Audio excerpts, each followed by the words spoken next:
السلام عليكم ورحمة الله وبركاته اخواتي واصحابي اللي بره مصر وجوه مصر. طبعا مع قناتي اللعبة الحلوة. طبعا احنا جالنا ضغط وسكر بسبب اللعب القرف والزفت اللي اتعمل امبارح من الاهلي. طبعا انتوا شفتوا اسهل فرصة ان احنا نصعد ونلعب ريال مدريد، يعني الفرقة جاية لك بتلعب ضايعة. امبارح باتشوكا ضايع، يعني انت الوقت ضغط عليه وانت احسن منه، يعني المشكلة ان انت احسن منهم.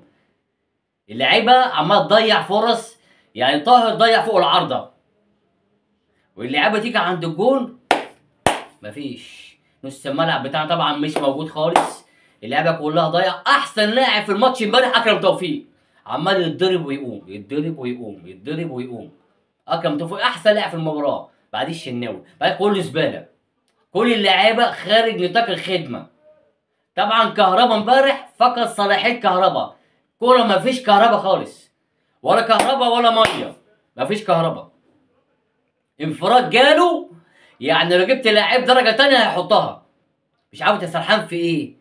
عايز تاخد لقطه زي شيكابالا؟ عايز تبقى فرحان؟ ليه؟ ليه يا عم كهرباء؟ ليه؟ ليه حرقت دمنا يا عم كهرباء؟ يعني كرة بين ثلاث خشبات، فرح جمهور الناس كلها يا عم، حرام عليك، حرام عليك وربنا، مش عارفين ننام. اللعيبه امبارح ايه مضايعه خالص، عماله تفكر في السوشيال ميديا وفكر تفرح ايه وهنجيب لعيبه ايه ونجيب ايه. مفيش اي حاجه خالص. وقلنا من اول السنه عايزين صفقات، الصفقات اللي انتوا جبتوها ما بتلعبوهاش. برضه عمرو الساعي ما بيلعبش، واشرف داري عمال يقبض بس. جايبين اشرف داري بنعالجه ونديله فلوس، يعني اشرف داري جاي عمال يتعالج وخف وما بيلعبوش. عمرو الساعي قاعد جنبه. وبعد ده كله يا عم كولر بتخرج اللي احسن لاعب احسن لاعب، راح تخرج لي اللي ما عندناش غيره، اللي بنستند غيره، راح تخرج لي اسامه ابو علي. يخرج اسامه، نزل لي كهربا. ليه؟ خرجته ليه؟ عارف ان لعيبتك واقعه، خليه يسند مع الاهلي، يسند شويه. جات فرصه، لو فرصه بتاعت كهربا مع وسام كان حطها. تخلي في كهرباء ثلاث خشبات ضاعت خالص. خليه، يعني انت طينتها خالص يا كولر، طين خالص. وطلع حسين الشحات بيرستاوي اللي انتوا هتمشوه لعب احسن 35 دقيقه، وهو داخل يشوط ضربه الجزاء. انا عارف انه هيحطها بيرستاوي، يعني انتوا هتمشوه بقى احسن 35 دقيقه اللي بيرستاوي لعب امبارح. وفي الاخر راح تنزلي خالد عبد الفتاح راح شوط ضربه الجزاء. قول لي دلوقتي انتوا هتكسبوا امتى ضربات الجزاء؟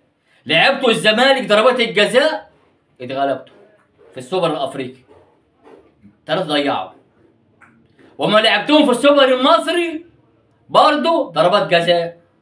لولا عمر جابر حطها في العارضه ما كانش الاهلي كسب. وفرحنا بخلع الدرس، الاهلي كسب بالعافيه. فين الصفقات بتاعتكم طيب؟ فين المهاجمين؟ عجز مهاجم، مفيش مهاجمين. فينك يا عم عماد يا متعب؟ فينك يا عماد يا متعب؟ من ايام متعب وابو تريكه وبركات مفيش. الجيل ده كله كان اول ما نعود ضربات جزاء، اي كره جون ضربات جزاء. كنت احط كده قاعد ابو تريكه جون، بركات جون. هادي خشبه بتاع زمان، اي اللي كان بيقول لك ايه، اي ضربه اي كره هادي خشبه ده حط جون في الزمالك 1992 مع حسام حسن، ضربتين جزاء. هات اي لاعب دلوقتي يحط ضربتين جزاء في الزمالك وربنا ما يقدر يحط ضربه واحده، ضربه واحده ما قدرش يحط ضربه واحده. اعصابه سايبه لما حط الكوره ومركزه. ايه يا عم؟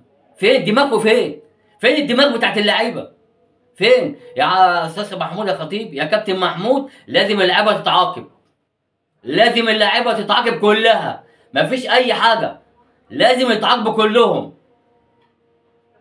اللعيبه مش مركزه خالص خالص خالص، ودخلناكم كاس عالم في شهر 6. هتعملوا ايه؟ يناير داخل عليك، لحد دلوقتي النادي الاهلي ما جابش مدير تعاقدات. طبعا انا مش هتكلم عن هاني رمزي، هو حاطين هاني رمزي هو اللي بيشوف اللعب، بس برضه مش كفء برضه زي يجيب اي. هات مدير تعاقدات يقعد يجيب اللعيبه. انا في شهر 12 هتجيبه امتى؟ انت هتجيب امتى؟ كل شويه لك في 2 باكات واحد مهاجم، 2 باكات واحد. فين هو الباكات وفين المهاجمين؟ فين الدفاع؟ ولا عندك باكات ولا عندك اي حاجه ولا مهاجمين، وعجز مهاجمين نهائي. هات لي كده مهاجم في مصر كويس، مفيش. فيش الجيل اللي فات عمرو زكي والناس اللي ولاد عمرو زكي ومصطفى محمد ساعه ما مشي في الزمالك ما فيش مهاجمين في الزمالك. دلوقتي المهاجمين اللي موجودين سيف الجزيري بتاع الزمالك مش مصري. وسام ابو علي مش مصري. يعني ما فيش مهاجمين اصلا من الناشئين بيطلعين. طب ادوا فرصه حتى لعيب من الناشئين يطلع مهاجم حطوه مكانه، ادوا له فرصه. يعني شوف حتى عينيكم بص على اللعيبه، بص هات مهاجم طلعه. فين جيل احمد بلال؟ فين الناس دي راحت فين؟ يا جدعان حرام عليكم وربنا جاب لنا السكر. اقسم بالله العظيم حرام. انا رايي انا مشي عمرو الساعي اللي انت جايبه ومعمل 70 مليون ولا 50 مليون مشوه ما تقعدوش، ومشي اشرف داري ومشي يحيى عطيه الله، مشي اللعبه كلها وهاتوا لعبه جديده. لان الاهلي عجز. طب عاوز اقول لك على حاجه، دول اول مره ركزوا كده في نتائج الاهلي.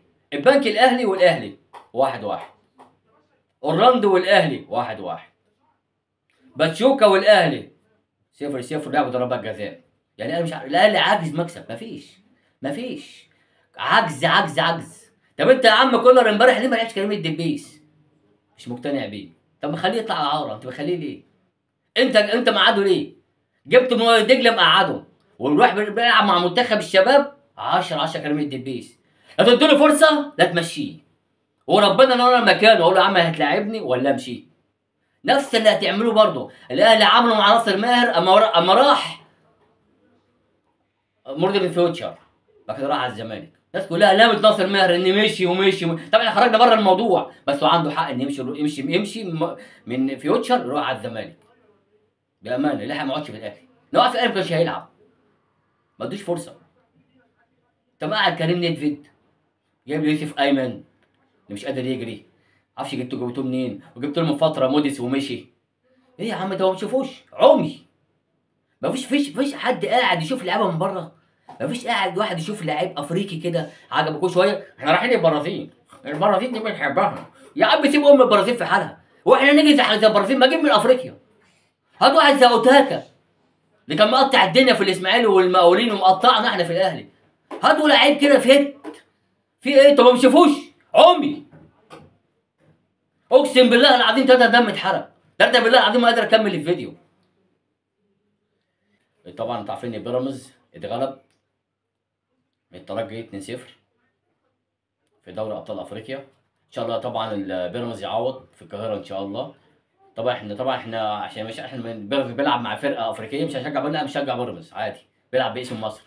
احنا كلنا ورا بيراميدز، وان شاء الله بيراميدز يعوض في القاهره ويكسب الترجي. طبعا الزمالك هيلعب النهارده مع المصري ان شاء الله في الكونفدراليه الساعه 9.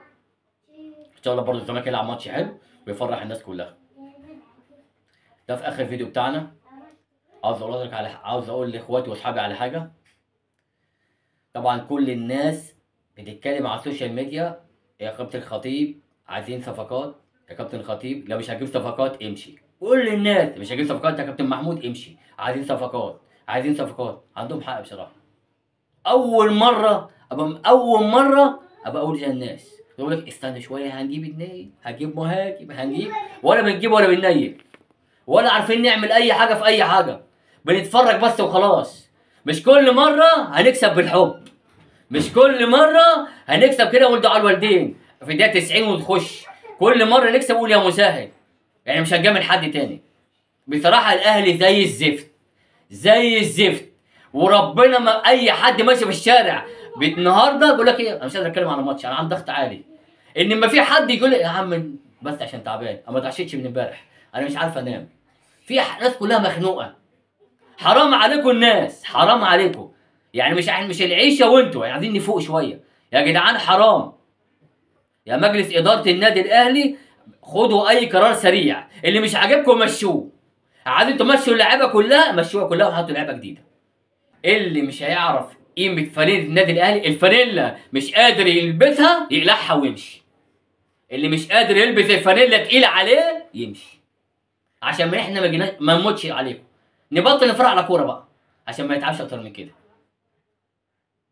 خلاص والسلام عليكم ورحمه الله وبركاته.